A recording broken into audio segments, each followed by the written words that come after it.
राम राम दोस्तों, एक बार फिर आपका स्वागत है कृष्णा क्लासेस के ऑनलाइन प्लेटफॉर्म पर। तो जैसा कि आप जानते हो, आपकी जो एचएसएससी की प्रीवियस ईयर क्वेश्चन की सीरीज चली हुई है, ठीक है, और उसके अंतर्गत हम जो हिंदी सब्जेक्ट है उसके जो प्रीवियस ईयर क्वेश्चन उन पर डिस्कस करेंगे। तो वीडियो को आप आखिर तक सुनिए। आपने पहले की जो वीडियो है उनमें भी देखा होगा कि एक क्वेश्चन से कई क्वेश्चन निकल के आते हैं। जो क्वेश्चन एचएससी में आया है वो तो करना ही करना है, क्योंकि कई बार एचएससी रिपीट करती बहुत से क्वेश्चंस को। इसके अलावा उससे संबंधित और एक्स्ट्रा जो क्वेश्चन निकल के आ रहे हैं वो आपके आगामी परीक्षाओं के लिए बहुत उपयोगी क्वेश्चन है। तो उनको सभी को आपको बिल्कुल ढंग से करना है, हर चीज को ढंग से समझना है, ठीक है। तो हम स्टार्ट करते हैं। देखिए, हमारा पहला क्वेश्चन है,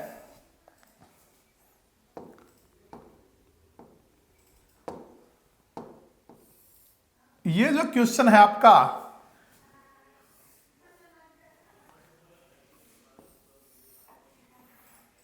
जो हम डिस्कस कर रहे हैं क्वेश्चन, ये एचएससी क्लर्क 22 सितंबर 2019 का जो इवनिंग सेशन है उसका क्वेश्चन है। 22 सितंबर 2019 को जो एग्जाम हुआ था क्लर्क का, उसके इवनिंग सेशन के हम क्वेश्चन जो है वो डिस्कस कर रहे हैं। तो हमारा पहला क्वेश्चन है, देवनागरी लिपि में कुल कितने स्वर माने गए हैं? देवनागरी लिपि में कुल कितने स्वर माने गए हैं? साथ में लिखता विसर्ग और अनुस्वार सहित, ठीक है बच्चों। आप जानते हो वैसे तो कुल स्वर जो होते हैं देवनागरी लिपि में कुल स्वर जो है 11 होते हैं। कितने होते हैं? 11 है। आप जानते हो ए, आ, ई, उ, री, ए, आई, ओ, औ। तो कुल 11 स्वर होते हैं हमारे। लेकिन क्वेश्चन क्या पूछा गया वो देखना है। ये अगर सिर्फ इतना पूछता कि देवनागरी लिपि में कुल कितने स्वर माने गए हैं, इनको छोड़ के पूछता तो हमारा जवाब होता 11। लेकिन इसने कहा अनुस्वार और विसर्ग सहित, तो ये हमारा अनुस्वार होता है बच्चों, जिसको आप अंग के नाम से जानते हो, और ये आपका विसर्ग होता है जिसको अह के नाम से जानते हो। और इन दोनों को अयोग वाह भी कहा गया है। अनुस्वार और विसर्ग को क्या कहा गया है? अयोग वाह वर्ण। तो इस क्वेश्चन को यूं भी पूछ सकता था कि देवनागरी लिपि में कुल कितने स्वर अयोग वाह सहित माने गए हैं? अयोग वाह सहित माने गए हैं। तो 11 तो ये हमारे जो स्वर हैं, और 2 जो अनुस्वार और विसर्ग, तो हमारा आंसर कितना होगा? 13, ठीक है। तो देवनागरी लिपि में वैसे स्वरों की संख्या 11 है। 11 में से आप जानते हो मूल स्वर, या जिसको आप कहते हैं लघु स्वर, या जिसको कहते हो हर्ष स्वर, या एक मात्रिक स्वर, ये तो होते हैं 4। कौन कौन से?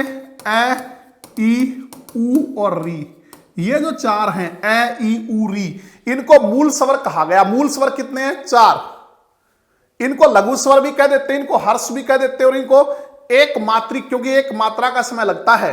और 7 जो बचे दूसरे, इनको छोड़ के जो 7 बच गए आपके, इनको छोड़ के 7 कौन से बचे? आ, ई, उ, ए, आई, ओ, औ। इनको कहते हैं दीर्घ स्वर,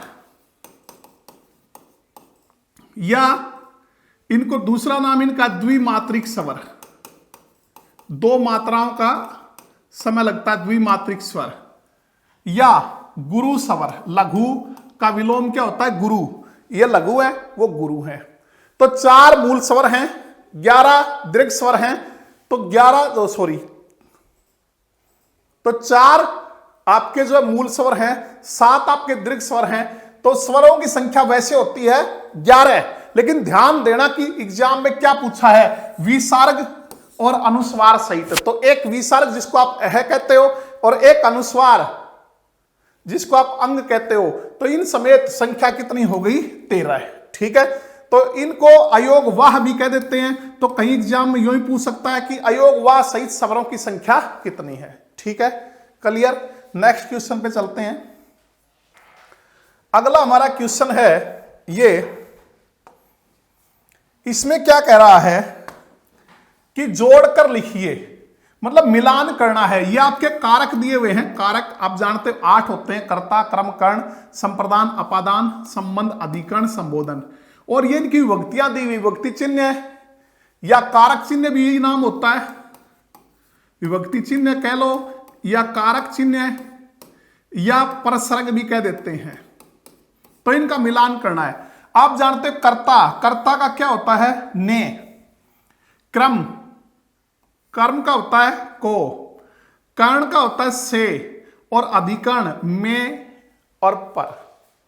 ठीक है, आप जानते हो, अपने ये तो पढ़े, बिल्कुल आसान है। कर्ता ने, कर्म को, कर्ण से, संप्रदान के लिए अपादान से, संबंध का अधिकरण में, संबोधन हे रे रे। तो कर्ता यानी कि पहले का मिलान किससे हुआ? घ से। तो पहले का घ 3 ऑप्शन में है। फिर दूसरा कर्म, कर्म का हुआ ग से। तो पहला घ तीनों में है, फिर ग जो है वो इन 2 में है। यानी कि एक तो ये ऑप्शन नहीं हो सकता, सॉरी ये ऑप्शन नहीं हो सकता, एक ये नहीं हो सकता, ये तो अभी होगा। क्यों? दोबारा देखिए, क्योंकि पहला कर्ता है, कर्ता घ, घ इसमें भी है, इसमें भी, इसमें, तो ये ऑप्शन तो कट गया आपका। फिर है कर्म किससे? ग से, को से। तो ग तीनों में लेकिन 2 में है, इसमें तो ख ही कट गया। अब ये 2 रह गए। उसके बाद कर्ण है से, ख से। ख किस में है? इसमें ख है, इसमें क है, ये भी कट गया। तो कौन सा आंसर हुआ? C option. ठीक है, तो अगला क्वेश्चन देखिए बच्चों। अगला हमारा क्वेश्चन है ये, निम्नलिखित में से कौन सी कहावत का अर्थ है कहीं, कौन सी कहावत का अर्थ है कहीं ठिकाना न होना? ठीक है, आपको एक कहावत यानी कि लोकोक्ति, लोकोक्ति और कहावत एक ही बात होती है बच्चों। लोकोक्ति कह सकते हो या कहावत दी हुई आपको, उनमें से बताना किसका अर्थ कहीं ठिकाना न होना है। तो पहला ऑप्शन है, न रहेगा बांस न बजेगी बांसुरी। न रहेगा बांस न बजेगी बांसुरी, मतलब अगर बांस ही नहीं होगा तो बांसुरी कहां से बजेगी? बांस ही नहीं होगा तो बांसुरी कहां से बजेगी? मतलब अगर कारण ही नहीं होगा तो समस्या कहां से उत्पन्न होगी? कारण ही नहीं होगा तो समस्या उत्पन्न नहीं हो सकती। तो इसका अर्थ तो क्या हुआ कि समस्या का जो मूल कारण है, समस्या का जो मूल कारण है उसको ही नष्ट कर देना। न रहेगा बांस और न बजेगी बांसुरी। ठीक है, तो ये तो ऑप्शन नहीं हो सकता। दूसरा, न सावन हरा न भादो सूखा। कहता न सावन में हरा होता है और न भादवे में सूखता है। न सावन में हरा होता है और न भादवे में सूखता है, मतलब सदा एक सा रहता है। तो इसका अर्थ क्या हुआ? सदा एक सा, यानी कि एक जैसा रहना। तो यह भी नहीं हो सकता। अगला, दोनों नावों पर पैर रखना। दोनों नावों पर पैर रखना, इसका मतलब क्या हुआ? एक साथ 2 लक्ष्य प्राप्त करने की चेष्टा करना। एक साथ 2 लक्ष्य प्राप्त करने की चेष्टा करना। एक साथ 2 लक्ष्य प्राप्त करने की चेष्टा करना, तो यह भी नहीं हो सकता। तो बच्चों, कहीं ठिकाना ना होना, इनमें से कोई नहीं लोकोक्ति जिसका अर्थ ये हो। क्यों? पहला, न रहेगा बांस न बजेगी बांसुरी, मतलब समस्या के मूल कारण को ही नष्ट कर देना। अगर कारण ही नहीं होगा तो समस्या कहां से होगी? न सावन हरा न भादो सूखा, सदा एक सा रहना। दोनों नाव पर पैर रखना, एक साथ 2 लक्ष्य प्राप्त करने की चेष्टा करना। तो हमारा आंसर क्या हुआ? डी। इनमें से कोई लोकोक्ति नहीं है जिसका अर्थ है कहीं ठिकाना न होना।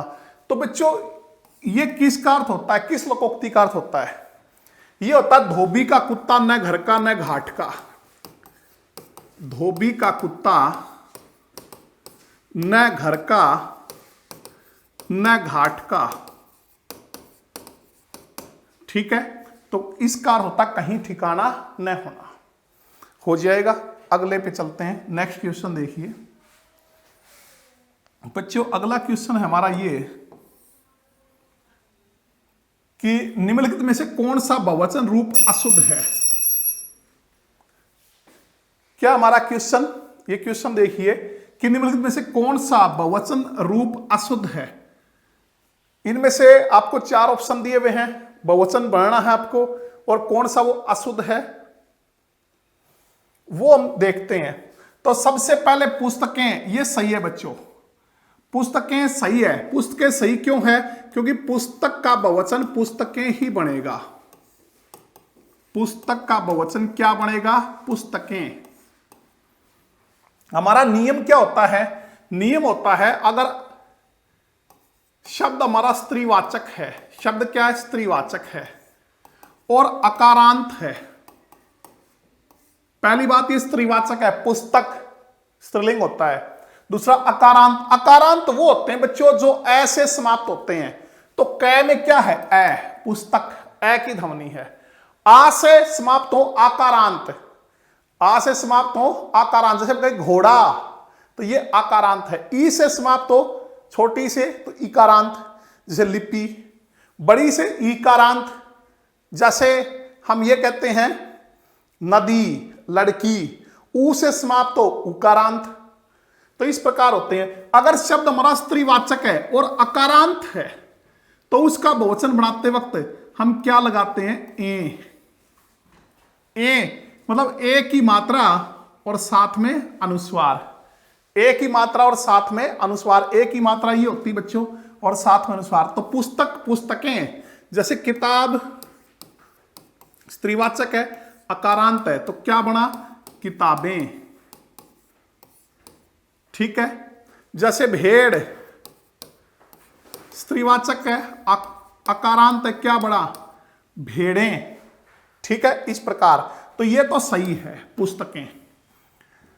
माताएं, ये भी शुद्ध है बच्चों। माता, माताएं, माता, माताएं।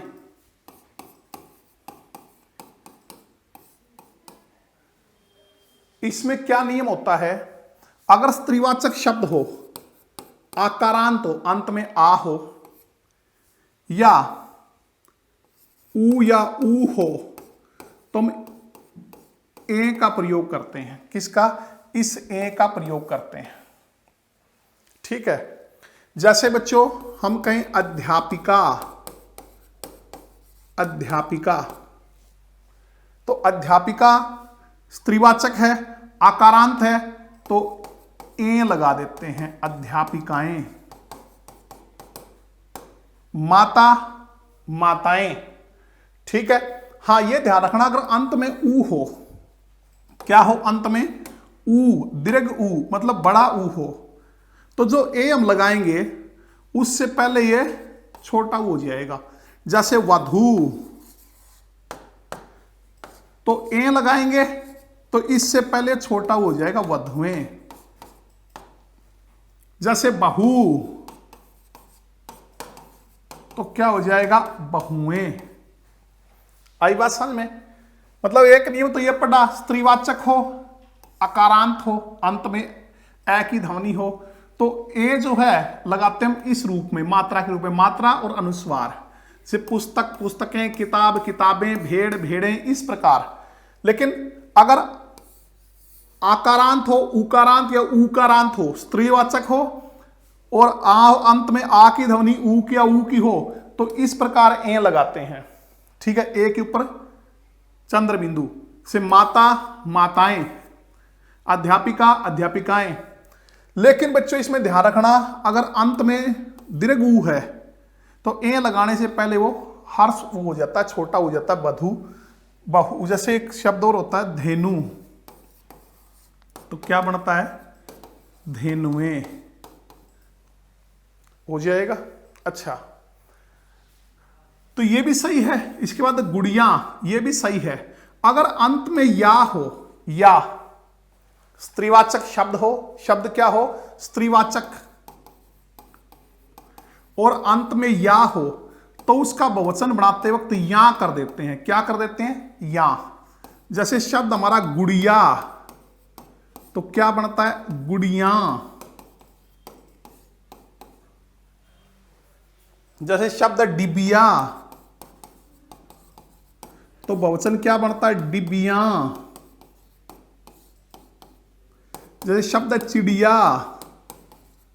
तो क्या बनता है चिड़िया।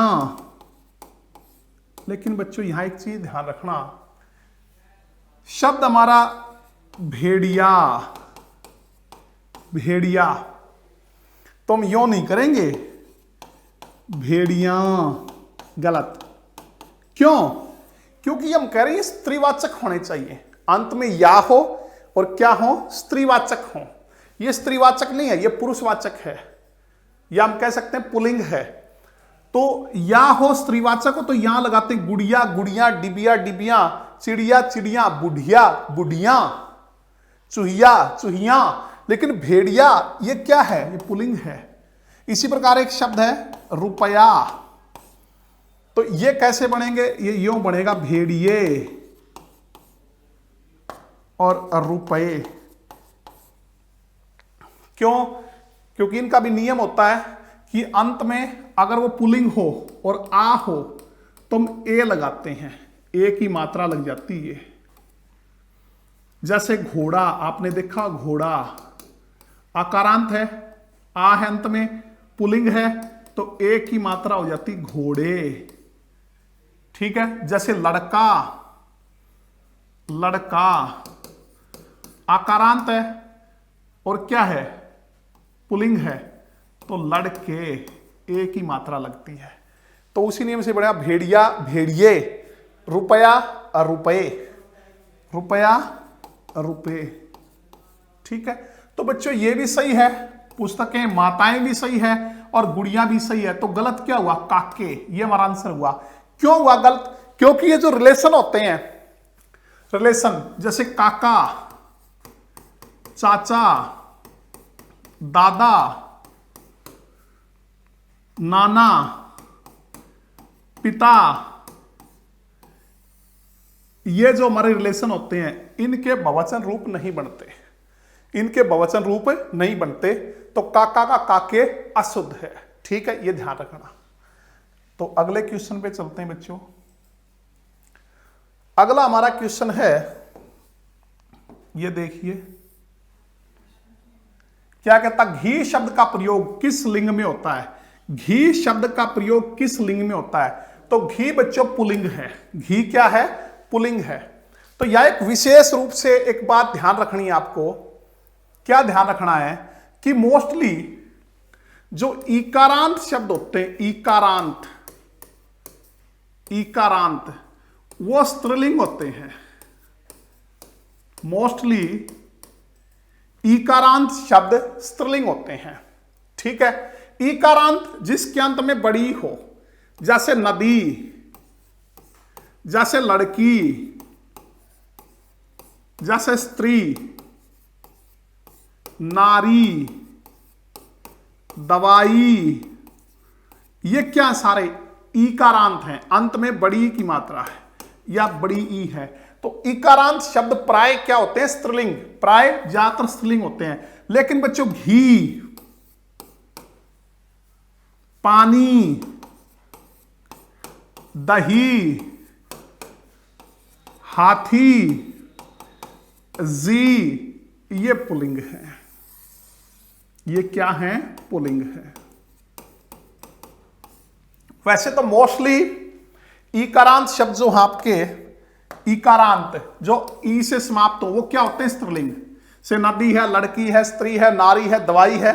ठीक है। तो ये मोस्टली किस में आते हैं, स्त्रीलिंग में। लेकिन घी हालांकि क्या है, ईकारांत, लेकिन इसके बावजूद ये क्या है, पुल्लिंग। तो घी है, पानी है, दही है, हाथी है, जी है, ये ईकारांत होने के बावजूद क्या होते हैं, पुल्लिंग। और इससे रिलेटेड तो बहुत बार आता है, वाक्य शुद्धि में भी आ जाता है। जैसे हम कहें दही खट्टी है, तो दही खट्टी है, वाक्य अशुद्ध है आपका। क्यों? क्योंकि दही क्या है, पुल्लिंग। तो इसलिए क्या आएगा, दही खट्टा है। क्या आएगा, दही खट्टा है, न कि खट्टी है। ठीक है। हाथी, हाथी का आप जानते हो, हथनी। हाथी का स्त्रीलिंग क्या होता है, हथनी। कई जगह हथीनी भी लिखा होता है, हथीनी। क्या लिखा होता है, हथीनी भी लिखा होता है। लेकिन बच्चों सही शुद्ध रूप है हथनी, हाथी, हथनी। तो ये भी कई जगह आपको मिल जाएगा लिखा हुआ, ध्यान रखना। तो नेक्स्ट चलते हैं हम अगले पे। ये समस्या पता कब आती है? अब हाथी का स्त्रीलिंग पूछ लिया, ऑप्शन में अथिनी है तो ठीक है, आप कर दोगे, कोई दिक्कत नहीं है। लेकिन जब दोनों आ जाए ऑप्शन में, अथिनी भी अथनी भी, और आपको एक चूज करना पड़े, तो वहां समस्या होती है बच्चों। तो इसका सही वास्तविक जो स्वरूप है वो होता है अथनी। ठीक है, आगे चले, नेक्स्ट क्वेश्चन आपका। तो अगला आपका क्वेश्चन ये है बच्चों, क्या क्वेश्चन है देखिए। निम्नलिखित में से पुल्लिंग शब्द चुनना है। क्या चुनना हमने? पुल्लिंग। तो पुल्लिंग बच्चों कुर्सी, माता, सुगंध, ये तीनों स्त्रीलिंग है। पुल्लिंग क्या होगा इनमें? पक्षी। क्या होगा? पक्षी। ठीक है, अब क्या होता है, पुल्लिंग स्त्रीलिंग की पहचान कई बार हम क्या करते हैं? वाक्य में प्रयोग करके करते हैं। वाक्य में प्रयोग करके, या तो क्रिया के प्रयोग से, क्रिया किसकी प्रयोग हो रही है, पुल्लिंग या स्त्रीलिंग, या उनसे पहले विशेषण लगा के। जैसे हम देखो निर्जीव वस्तु के बारे में कहते हैं कई बार, जैसे हम कहें बड़ी दुकान, कहते हैं ना, छोटा मकान, बड़ी दुकान, छोटा मकान। अब दुकान जो संज्ञा हमारी, उससे पहले बड़ी हमने विशेषण लगाया, तो ये क्या लगा? बड़ी क्या है? स्त्रीलिंग, तो इसलिए दुकान भी क्या है? स्त्रीलिंग। अब मकान हमारा संज्ञा हमें पता करना है, ये क्या है? पुल्लिंग के स्त्रीलिंग है। तो इससे पहले हमने विशेषण लगाया, तो विशेषण छोटा पुल्लिंग है, तो ये भी क्या है? पुल्लिंग है। या तो हम क्या करते हैं, जो निर्जीव होते हैं खास करके उनके लिए हम बात करें, निर्जीव के लिए पुल्लिंग है स्त्रीलिंग है, या तो वाक्य में प्रयोग करते हैं, क्रिया के प्रयोग से बताते हैं, या उनसे पहले विशेषण लगाते हैं, विशेषण कैसा लग रहा है उसके हिसाब से उसको बताते हैं। अब सबसे पहले कुर्सी, तो मोस्टली आप यही कहते हैं ना, कुर्सी टूट गई, कुर्सी टूट गई।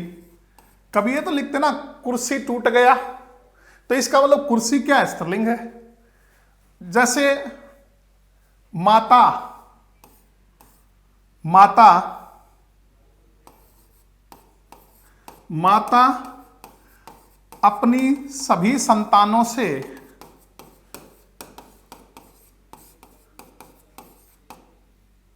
समान प्रेम करती है, करती है, क्रिया स्त्रीलिंग, इसका मतलब माता भी क्या? स्त्रीलिंग।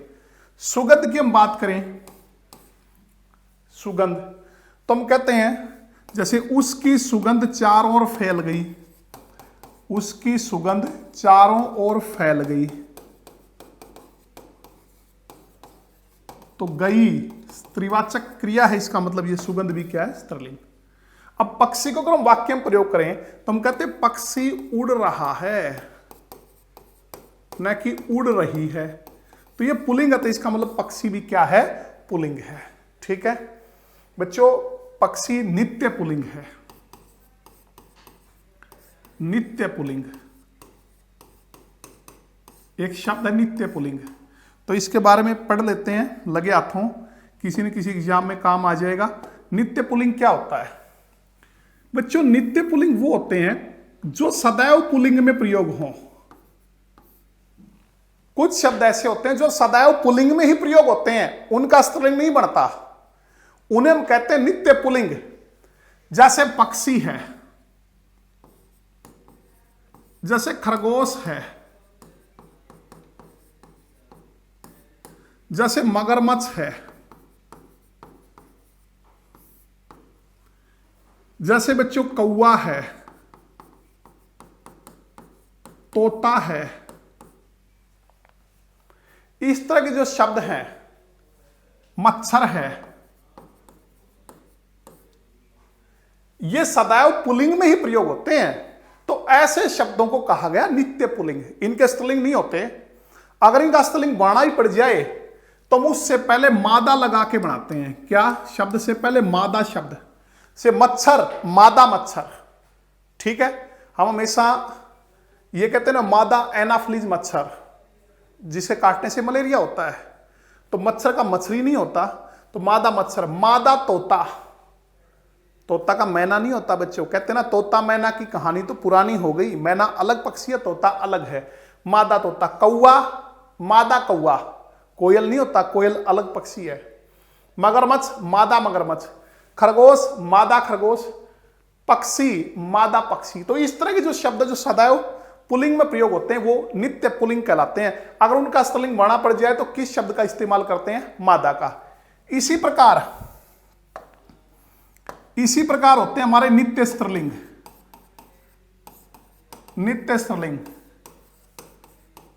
कई शब्द ऐसे जो सदैव स्त्रीलिंग में ही प्रयोग होते हैं, वो नित्य स्त्रीलिंग कहलाते हैं। जैसे बच्चों आपने पढ़ा हुआ मक्खी, तितली, छिपकली, मछली, कोयल, मैना,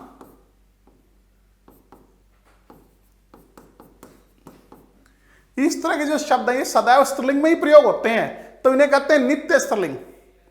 मक्खी मक्खी रहती, मक्खा नहीं बनता कभी, है ना। इनका अगर हमें बाई चांस पुल्लिंग बढ़ाना पड़ जाए तो नर शब्द का इस्तेमाल करते हैं, नर। मक्खी नर मक्खी, तितली नर तितली, छिपकली नर छिपकली, मछली नर मछली, गिलहरी नर गिलहरी, गिलहरी नर गिलहरी।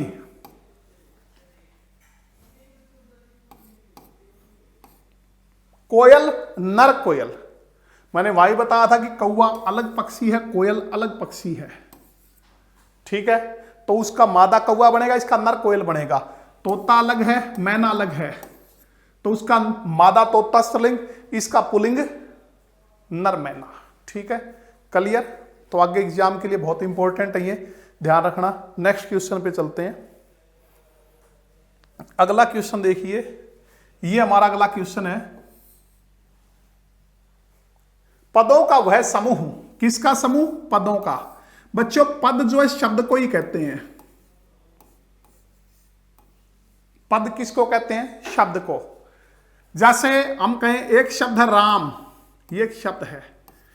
एक शब्द है आम, ये एक शब्द है। एक शब्द है खाता, ये भी एक शब्द है भी एक शब्द है, ठीक है। अब इसको हम एक वाक्य में प्रयोग कर लेते हैं, राम आम खाता है।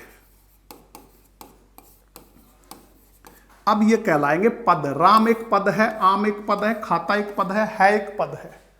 मतलब शब्द और पद में और कोई डिफरेंस नहीं है। जब कोई शब्द वाक्य में प्रयोग हो जाता है, जब कोई शब्द वाक्य में प्रयोग हो जाता है और व्याकरणिक नियमों में बन जाता है, विशेष अर्थ को प्रकट करने लग जाए, तो वो शब्द नहीं रहता, वो पद बन जाता है। मतलब शब्द हमेशा मिलते हैं शब्दकोश में। शब्द कहां मिलते हैं? शब्दकोश में। शब्द होते हैं डिक्शनरी में, और वाक्य में क्या मिलते हैं? पद। ये एक पद है, ये एक पद है, ये एक पद है और ये एक पद है। तो पदों का वह समूह, मतलब शब्दों का समूह आप कह सकते हो, जिसके द्वारा कोई पूरी बात कहते हैं, पूरी बात कहते हैं, वह क्या कहलाता है? उसको हम वाक्य कहते हैं। क्या कहते हैं? वाक्य। पदों का वह समूह जिसके द्वारा कोई पूरी बात कही जाए, या इसकी एक डेफिनेशन ये होती बच्चों, सार्थक शब्दों का वह व्यवस्थित समूह। शब्द क्या होने चाहिए? सार्थक, व्यवस्थित क्रम से होने चाहिए। अगर मैं इसको ये कहूं राम खाता आम है, तो व्यवस्थित नहीं हुआ, ये वाक्य नहीं है। तो सार्थक शब्दों का व्यवस्थित समूह जो किसी अपेक्षित अर्थ को प्रकट करे, जैसा हम चाहें, मतलब पूरी बात जिससे कही जा सके, वो क्या होता है? वाक्य होता है, ठीक है। कर लोगे? मतलब पदों का समूह होता है ये, शब्दों का। और शब्द होता है वर्णों का समूह। शब्द क्या होता है? वर्णों का समूह, सार्थक समूह, जिसका कोई अर्थ निकलता हो। क्लियर? तो बच्चों नेक्स्ट पे चलते हैं हम, अगला। और हमारा ये अंतिम क्वेश्चन है इस पेपर का। देखिए, किस शब्द में वृद्धि संधि है? क्या पूछ रहा? वृद्धि संधि के बारे में। इनमें से किस में वृद्धि संधि है? तो बच्चों सबसे पहले आपको वृद्धि संधि का पता होना चाहिए।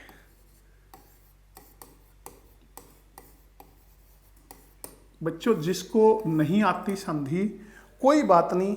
जैसे इस पेपर में एक संधि आई वृद्धि, तो हम यहां वृद्धि को क्लियर करेंगे। तो इस तरह वो सारे सीख सकता है।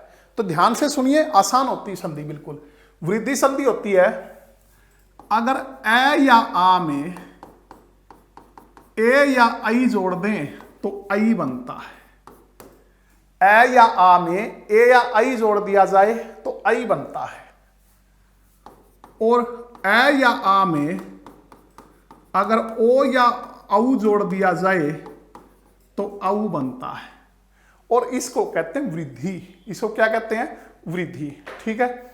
वह तो बच्चों एक छोटा सा, जिसको बिल्कुल नहीं आती, एक टोटका है, उससे वो पता चल ही जाएगा उसको कि इसमें वृद्धि कौन सी है। ये सदैव है, क्योंकि मोस्टली दो मात्रा वाली वृद्धि होती है। ये एक टोटका है, कंप्लीट नियम नहीं है। दो मात्राएं जिसपे हो वो मोस्टली क्या होती है? वृद्धि होती है। क्यों? देखो आई बनता है। पहली बात, ए या आ में ए या आई लगाएं तो आई बनता है। आप जानते हो ना, आई की दो मात्राएं होती है, तो आई बनेगा तो इसमें दो मात्राएं लगेंगी। ए या आ में ओ या औ जोड़ते हैं तो औ बनता है। और आप औ के बारे में भी जानते हो, इसकी भी दो मात्राएं होती हैं। तो जिसकी दो मात्राएं हों वो ज्यादातर, हर बार नहीं, ध्यान रखना, हर बार के लिए तो आपको नियम पढ़ना पड़ेगा। जिसको बिल्कुल नहीं आता उसके लिए एक टोटका है कि दो मात्राओं वाली मोस्टली क्या होती है? वृद्धि होती है। अब थोड़ा सा डिस्कस करते हैं। ए या आ में ए या आई जोड़े तो आई बनता है। इसका मतलब क्या है? ओब्लिक का मतलब इन दोनों में से एक लो प्लस इन दोनों में से एक। चाहे तो ए में ए जोड़ लो, ए में ए जोड़ोगे तो भी आई बनता है। जैसे बच्चों एक प्लस एक तो ये बनता है एक कईक। कैसे बना? इसका थोड़ा सा वर्ण विच्छेद करना पड़ेगा। थोड़ा सा वर्ण विच्छेद से समझोगे तो बहुत अच्छा रहेगा और हमेशा के लिए समझ में आएगा। ए यूं का लिखा, ये क्या लिखा? कै प्लस ए, तोड़ के लिख दिया ना, कै को लंत हो गया तो ए निकल आया, प्लस ए, और ये क्या? कै प्लस ए। अब देखो ए प्लस ए आया तो हमने पढ़ा ए में ए जोड़ोगे तो आई बनता है। तो यहां क्या बन गया? आई। तो अब इसका वर्ण संयोजन करो। ए कै में आई जुड़ा तो आई की मात्रा कई, और कै प्लस ए कै, तो एक प्लस एक, एक कईक। तो ए में ए जोड़ोगे आई बनेगा। इसी प्रकार ए में आई जोड़ते हो तब भी आई बनता है। ए में आई जोड़ोगे तो आई। जैसे मत प्लस ऐक्य, मत प्लस ऐक्य क्या बनता है? मतैक्य। क्योंकि यहां से क्या है? ए, यहां से क्या है? आई, तो दोनों को जोड़ने से आई, ये आई की मात्रा, मतैक्य। अच्छा, आ में ए जोड़ोगे तब भी क्या बनता है? आई। जैसे ये एग्जाम्पल रहा, ये सदैव, सदा प्लस एव, सदा प्लस एव, ये आ ये ए, तो दोनों जुड़ के क्या बना? आई, सदैव। इसी प्रकार आ में आई जोड़ते हो तो भी आई बनता है बच्चों। महा प्लस ऐश्वर्य, महा प्लस ऐश्वर्य तो क्या बना? महेश्वर्य। क्योंकि आ में आई जोड़ा तो ये क्या बना? आई। ठीक है। तो ए या आ में ए या आई जोड़ते हो तो आई बनता है, और आई पे क्या होती है? मोस्ट दो मात्राएं आई की ऊपर, तो ये मोस्टली हम कह देते हैं कि दो मात्रा वाली क्या होती है? वृद्धि। इसी प्रकार एम या आ में ओ या औ जोड़ते तो औ बनता है। चाहे तो ए में ओ जोड़ लो तो भी औ बनेगा, ए में औ जोड़ोगे तो भी औ, आ में ओ जोड़ोगे तो भी औ, और आ में औ जोड़ोगे तो भी क्या बनता है? औ बनता है। जैसे बच्चों देखो, परम प्लस ओजस्वी, परम प्लस ओजस्वी, तो यहां ए है यहां ओ है तो क्या बना? औ। क्या बना बच्चों? औ। तो ये बना परम मौजस्वी। इसी प्रकार जैसे मानस प्लस ओक, तो ए में ओ जोड़ा तो औ बना, मान सौक, मान सौक। मानस प्लस ओक, मान सऊक, ए में ओ जोड़ा तो क्या बना औ। तो मान सऊक किसका पर्यायवाची होता है, ध्यान रखना बच्चों, हंस का। किसका, हंस। क्योंकि मानस का अर्थ है मानसरोवर, मानस का अर्थ है मानसरोवर, ओक होता है घर, तो मानस यानी कि मानसरोवर है घर जिसका, किसका, हंस का। तो मानसऊक क्या होता है, हंस। तो ये हमारी वृद्धि संधि थी, ठीक है। अब वृद्धि संधि जो है इसके कुछ अपवाद हैं बच्चों, कई बार पेपर में उनसे रिलेटेड क्वेश्चन आ जाता है। जैसे अगर मैं ये कहूं, जैसे प्र प्लस ए सी टी, ध्यान रखना इनको, बड़े इंपॉर्टेंट हैं। प्र प्लस ए सी टी, तो नियम क्या पढ़ा था, ए प्लस ए क्या बनना चाहिए, आई, लेकिन यहां आई नहीं बनता, ये बनता प्रेसिटी, क्योंकि आई बनता तो क्या लिखना पड़ता, प्राइसिटी, आई की मात्रा, तो ये गलत है ये। तो ये इसका अपवाद है, क्योंकि ए प्लस ए आई बनना चाहिए, लेकिन यहां आई नहीं बनता, क्या रहता है, ए ही रहता है, प्रेसिटी।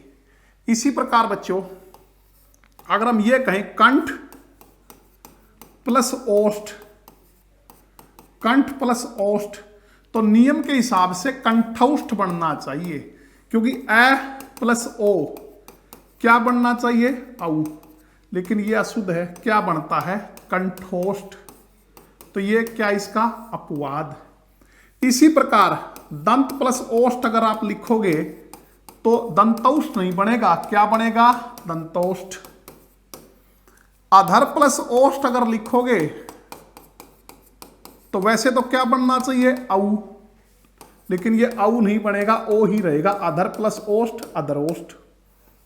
लंब प्लस ओष्ठ, मतलब ये जो ओष्ठ लगता है ना, ये औ नहीं बनेगा, तो लंबोष्ठ ही रहेगा, लंबोष्ठ नहीं बनेगा। बिंब प्लस ओष्ठ, तो क्या बना, बिंबोष्ठ ही रहेगा, ठीक है। ये अपवाद है ना, जरूर ध्यान में रखना, मतलब जहां ओष्ठ आया ना, ये क्या आया, ओष्ठ, तो ये ओष्ठ ही रहता है, औ नहीं बनता ए में जुड़ने के बाद। इसी प्रकार एक होता है बच्चों, जैसे अगर हम ये कहें कि घृत प्लस ओदन, ओदन होता है, ओदन होता है बच्चों चावल, ओदन क्या होता है, चावल। तो ए प्लस ओ क्या बनना चाहिए, औ, लेकिन यहां औ नहीं बनता, यहां ओ ही रहता है, घृतोदन। इसी प्रकार शुद्ध प्लस ओदन, तो औ नहीं बनता, ओ ही रहता है, शुद्धोदन। इसी प्रकार मिष्ट प्लस ओदन, तो औ नहीं बनता, क्या बनता है, मिष्टोदन ही रहता है। तो दरअसल क्या हम डिस्कस कर रहे थे कि अगर ओदन आ जाए ना, ठीक है, ओदन, तब भी औ नहीं बनता, ओ ही रहता है, तो इसे हम क्या कहते हैं, अपवाद। किसके अपवाद है ये आपके वृद्धि के अपवाद, इनको ध्यान रखना, किसी न किसी एग्जाम में पूछे जा सकते हैं, ठीक है। अच्छा बच्चों अगर हम बात करें इसी में, ये हमारा क्वेश्चन था, हमने पढ़ा था कि किसमें वृद्धि संधि है, तो जिसको बिल्कुल नहीं आती उसके लिए तो टोटका बता ही दिया, जिसमें ऊपर दो मात्राएं होंगी वो क्या होगी, वृद्धि संधि। इसी प्रकार ऊपर एक मात्रा होती ना, जैसे ए की या ओ की, वो मोस्टली होती है गुण, क्या होती है, गुण, मोस्टली, सदा नहीं बच्चों, मोस्टली, इसलिए पूरा पढ़ना जरूरी है। अब देखो रमेश है, जो रमेश जो है, रमेश ये गुण का उदाहरण है, क्योंकि रमा प्लस ईस, आ प्लस ई क्या हो गया, एक, किसका उदाहरण है, गुण संधि का। वैसे रमेश किसका पर्यायवाची है, विष्णु का बच्चों, किसका, विष्णु का, क्योंकि रमा होती है लक्ष्मी, ईस स्वामी, लक्ष्मी का स्वामी कौन है, विष्णु। देखो अब देखो, मात्रा तो एक यहां भी आई हुई है, एक मात्रा। तुमने कहा कि एक मात्रा वाला गुण होना चाहिए, लेकिन ये गुण नहीं है, ये यण है। ये दोनों किसके उदाहरण हैं? यण के। तो इसलिए पूरा पढ़ना जरूरी है, ये टोटके फैल हो जाते हैं कई जगह। तो यद्यपि बनता है यदि प्लस अपि, ठीक है, यण का उदाहरण। अन्वेषण, अनु प्लस एषण, किसका उदाहरण है? यण का। इनके बारे में बाद में पढ़ेंगे, क्योंकि फिर तो ज्यादा हो जाएगा और बच्चे सभी कर भी नहीं पाएंगे, बोर हो जाएंगे। तो बच्चों, ये हमारा जो 22 तारीख का 22 सितंबर 2019 को जो एचएससी क्लर्क का पेपर हुआ, वो हमने डिस्कस किया। ठीक है, इसको ध्यान से पढ़िए, बहुत क्वेश्चन कराएंगे आपको इस प्रकार से। तो हमारे साथ बने रहिए, और बच्चों को भी जो अपने कॉम्पिटिटिव एग्जाम की तैयारी कर रहे हैं उनको बताइए इसके बारे में। अब खाली टाइम है, कोरोना से के कारण हम घरों में बैठे हुए हैं, घर पे रहिए, सुरक्षित रहिए और पढ़ाई में लगे रहिए, क्योंकि मैंने पहले ही बताया था, हर सिक्के के दो पहलू होते हैं। इस चीज को नेगेटिव मत लो। आपके पास टाइम है भीड़ से आगे निकलने का। जो लोग कुछ नहीं कर रहे, मौज मस्ती कर रहे हैं, खाली पड़े हैं, उसकी वजह आप मेहनत करो, लगातार करते रहो, हम आपको सपोर्ट कर रहे हैं। ठीक है, और आप क्या करोगे? उनसे आगे निकल जाओगे। जब परीक्षाएं होंगी, परीक्षाएं तो एक दिन होनी है, आज नहीं, 2 महीने में, 4 महीने में, 6 महीने में परीक्षाएं तो आएंगी। तो इसलिए मेरा आपसे यह निवेदन है कि आप इसको ज्यादा से ज्यादा कीजिए, जुड़े रहिए। सारे क्वेश्चन, जो जितने भी क्वेश्चन एचएससी में आए हैं आज तक, वो तब तक सारे हम डिस्कस कर देंगे। ठीक है, हर क्वेश्चन, हर वर्ड जो टीचर आपको समझा रहे हैं, उसको बिल्कुल सही ढंग से सुनना है। मतलब आपकी इतनी जबरदस्त तैयारी हो जाएगी, आप सोच भी नहीं सकते। लेकिन उसके लिए क्या, आपको पूरा ध्यान दे के सुनना पड़ेगा। टीचर्स आपके लिए बहुत मेहनत कर रहे हैं, उनको सपोर्ट कीजिए। ठीक है, तो बाकी मिलते हैं अगली वीडियो में, तब तक धन्यवाद।